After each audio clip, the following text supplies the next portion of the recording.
Tại sao người Thượng lại biểu tình? Người Thượng, tức cộng đồng các dân tộc thiểu số sống lâu đời trên vùng cao nguyên rộng lớn, vốn từ bao thế hệ đã gắn bó mật thiết với núi rừng, với đất đai, với nương rẫy và với những tập quán văn hóa đặc sắc. Họ coi rừng là nơi linh thiêng, là mái nhà bao bọc, là kho báu chung chứa đựng cả ký ức tổ tiên và sự sống của con cháu.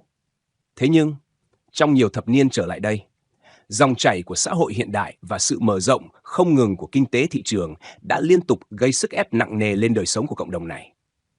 Đất rừng bị thu hẹp bởi các dự án trồng cao su, cà phê, hồ tiêu, thủy điện và khai thác khoáng sản. Những cánh rừng cổ thụ dần biến thành vùng đất trơ trọi hoặc thành khu công nghiệp, trong khi sinh kế truyền thống của người Thượng dựa vào rừng thì ngày càng lung lay. Không chỉ vậy, các chính sách phát triển đôi khi được triển khai mà chưa thực sự tham khảo ý kiến của người dân bản địa, khiến họ cảm thấy bị gạt ra bên lề trong chính không gian sống của mình.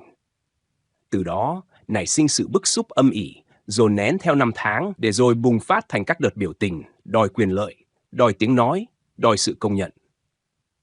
Trong bối cảnh ấy, biểu tình của người Thượng không phải chỉ là những cuộc tụ tập ngẫu nhiên, mà là sự phản ứng mang tính cộng đồng, là cách họ khẳng định rằng chúng tôi vẫn đang tồn tại, chúng tôi có tiếng nói và chúng tôi muốn được lắng nghe. Những cuộc xuống đường bắt đầu từ nỗi lo lắng khi đất canh tác ngày càng thu hẹp, thanh niên không còn đất để làm nương, trẻ em không còn rừng để chơi, người già không còn nguồn thuốc nam để hái. Khi những ngọn đồi, những thửa dãy từng là mạch sống bỗng thuộc về một công ty xa lạ, hay khi những con suối bị chặn lại để xây thủy điện, dẫn tới mùa khô kéo dài và mùa lũ hung dữ, người Thượng nhận ra rằng họ đang mất dần khả năng tự quyết định cuộc sống của chính mình.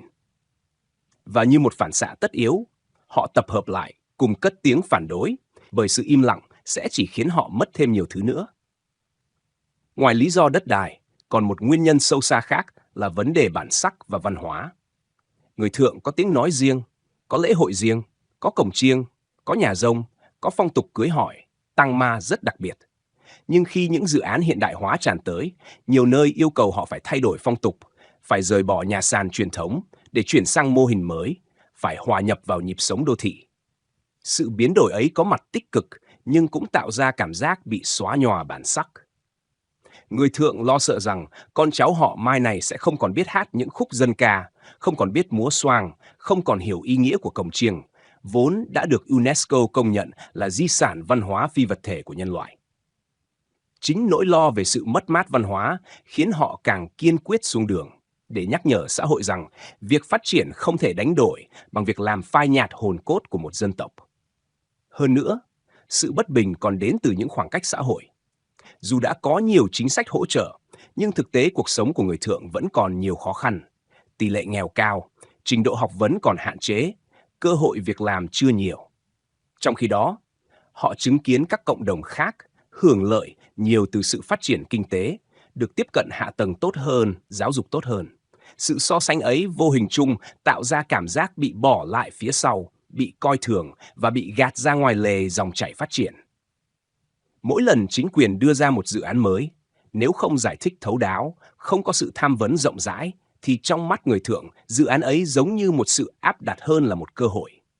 Và khi sự nghi ngờ tích tụ, niềm tin bị bào mòn, thì hành động biểu tình trở thành phương tiện để họ thể hiện sự phản kháng, dù biết rằng có thể sẽ gặp rủi ro, thậm chí bị đàn áp. Kịch bản biểu tình thường diễn ra theo một chuỗi sự kiện có tính lặp đi lặp lại.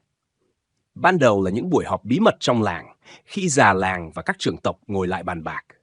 Người già kể về những vụ thu hồi đất, kể về nỗi khổ khi mùa màng thất bát, khi người trẻ phải tha hương đi làm thuê ở thành phố.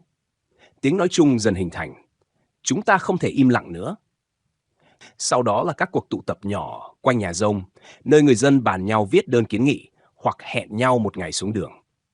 Khi ngày biểu tình tới, đàn ông, phụ nữ, thanh niên, thậm chí cả trẻ em kéo nhau ra đường, mang theo băng rôn, mang theo trống chiêng và mang theo cả tiếng hô vang.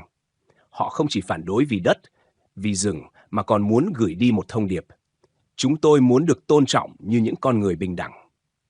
Những bước chân rầm rập trên đường, những tiếng chiêng dội vang giữa núi rừng tạo thành âm hưởng vừa bi thương, vừa dữ dội, vừa quyết liệt. Đó là giây phút họ biến nỗi uất ức thành sức mạnh cộng đồng.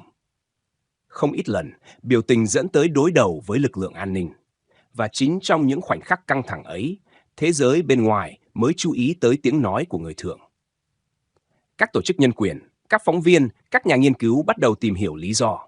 Họ nhận thấy đây không chỉ là mâu thuẫn cục bộ, mà là vấn đề sâu xa liên quan tới quyền lợi của cộng đồng bản địa, tới sự công bằng trong phân bổ tài nguyên và tới cách xã hội ứng xử với những nhóm dễ bị tổn thương. Người thượng biểu tình không phải vì họ muốn chống đối nhà nước, mà vì họ muốn bảo vệ quyền sống, quyền làm người, quyền gìn giữ văn hóa của mình. Điều ấy, nếu được nhìn nhận một cách thiện chí, có thể trở thành động lực để các bên cùng nhau điều chỉnh chính sách, để tạo nên sự phát triển hài hòa, bền vững hơn. Một điểm đáng lưu ý nữa là tâm lý đã chịu đựng quá lâu. Trong nhiều năm, người thượng thường chấp nhận thiệt thòi, im lặng chịu đựng, vì tin rằng sự hy sinh của mình sẽ được đền đáp. Nhưng khi thực tế chứng minh ngược lại, sự nhẫn nhịn biến thành phẫn nộ. Biểu tình, xét đến cùng, là sự bùng nổ của những gì bị dồn nén. Đó là lúc người dân muốn cất lên tiếng kêu rằng chúng tôi không còn gì để mất ngoài việc đứng lên bảo vệ chính mình. Chính tâm lý ấy khiến cho cuộc biểu tình của họ mang màu sắc quyết liệt, thậm chí dữ dội, nhưng đồng thời cũng rất nhân bản, bởi nó bắt nguồn từ khát vọng đơn sơ, được sống yên bình trên mảnh đất cha ông, được giữ rừng, giữ văn hóa, giữ linh hồn dân tộc. Như vậy, nguyên nhân người thượng biểu tình là tổng hòa của nhiều yếu tố: đất đai bị thu hẹp, rừng bị mất, sinh kế bị đe dọa, văn hóa bị mai một, xã hội còn nhiều bất bình đẳng và niềm tin bị lung lay. Tất cả đan xen, chồng chéo, dồn nén, rồi bùng phát thành ngọn lửa biểu tình. Nếu nhìn nhận một cách công bằng, biểu tình của người thượng không phải là hành vi cực đoan, mà là lời cảnh tỉnh, là sự kêu gọi đối thoại, là tiếng trống vang lên từ núi rừng, nhắc nhở rằng sự phát triển chỉ có ý nghĩa khi không bỏ quên ai, đặc biệt là những cộng đồng bản địa vốn đã gắn bó máu thịt với vùng đất này. Bạn có muốn tôi viết tiếp theo hướng giả tưởng kịch bản chi tiết một cuộc biểu tình cụ thể, ngày, sau cùng? Tình hình của người thượng trở nên vô cùng căng thẳng khi phải đối mặt trực tiếp với chính quyền Việt Nam, bởi cuộc xuống đường tập thể không chỉ là một sự kiện tức thời, mà còn là hệ quả của nhiều năm dồn nén, tích tụ bất mãn liên quan đến đất đai, văn hóa, tôn giáo và quyền sống. Chính quyền thường coi những cuộc biểu tình của người thượng là hành vi gây rối trật tự, thậm chí bị gắn mác là kích động, chịu ảnh hưởng từ các thế lực bên ngoài. Vì thế, sau khi biểu tình kết thúc, lực lượng an ninh và chính quyền địa phương tiến hành ngay một loạt các biện pháp nhằm kiểm soát, trấn áp và răn đe, từ việc bắt giữ những người được coi là cầm đầu, triệu tập để thẩm vấn, cho đến việc siết chặt quản lý đời sống sinh hoạt thường nhật của cộng đồng. Trước hết, những người tham gia hoặc bị nghi ngờ là tổ chức biểu tình thường bị gọi lên đồn công an hoặc trụ sở chính quyền để lấy lời khai. Các cuộc thẩm vấn kéo dài nhiều giờ đồng hồ, với không ít áp lực tinh thần, nhằm buộc người bị gọi phải khai rõ ai đã khởi xướng, mục đích biểu tình là gì, và có hay không sự liên hệ với các tổ chức ở ngoài nước. Không ít trường hợp, những người dân vốn chỉ đi theo đám đông cũng bị quy chụp thành thành phần gây rối, khiến họ rơi vào trạng thái lo sợ, bất an. Đây là một phần trong chiến lược quen thuộc, tách rời cộng đồng bằng cách cô lập một số cá nhân để làm gương, từ đó gây hiệu ứng tâm lý trong toàn bộ buôn làng. Kế tiếp, chính quyền còn áp dụng nhiều biện pháp kiểm soát xã hội khác nhau. Họ tăng cường công an, dân quân tự vệ đến canh gác buôn làng, thường xuyên tổ chức họp dân để tuyên truyền giáo dục, nhằm thuyết phục hoặc ép buộc người thượng từ bỏ ý định đấu tranh tập thể. Một số cán bộ địa phương còn tìm cách thâm nhập vào đời sống tôn giáo, vốn là mạch nguồn tinh thần của người thượng, bằng việc kiểm tra hoạt động nhà nguyện, cấm tụ tập đông người, kiểm soát kinh sách, hoặc cài người giám sát các buổi cầu nguyện. Những động thái này khiến cộng đồng cảm thấy quyền tự do tín ngưỡng bị xâm phạm. Nhưng họ lại khó lên tiếng công khai vì sợ bị quy kết chống đối. Ngoài ra, vấn đề đất đai tiếp tục là ngòi nổ căng thẳng. Lên tiếng công khai vì sợ bị quy kết chống đối. Ngoài ra, vấn đề đất đai tiếp tục là ngòi nổ căng thẳng. Sau biểu tình, những buôn làng đòi lại đất rừng thường rơi vào cảnh bị giám sát chặt chẽ hơn. Đất bị thu hồi để giao cho các công ty cao su, cà phê hoặc các dự án kinh tế vẫn không được giải quyết thỏa đáng, trong khi người dân mất đất lại ít có cơ hội khiếu nại thành công. Thậm chí, Chính quyền còn đẩy mạnh việc ký kết hợp đồng giao đất cho doanh nghiệp mới như một cách khẳng định quyền lực, nhằm gửi thông điệp rằng biểu tình không thể làm thay đổi chính sách. Sự bất công này càng khiến người thượng thêm phẫn uất, nhưng đồng thời cũng khiến họ lâm vào thế bế tắc. Về mặt tâm lý, cộng đồng người thượng sau biểu tình thường chìm trong bầu không khí vừa lo sợ vừa bất mãn. Một số người chọn cách im lặng, sống khép kín để tránh bị chính quyền chú ý.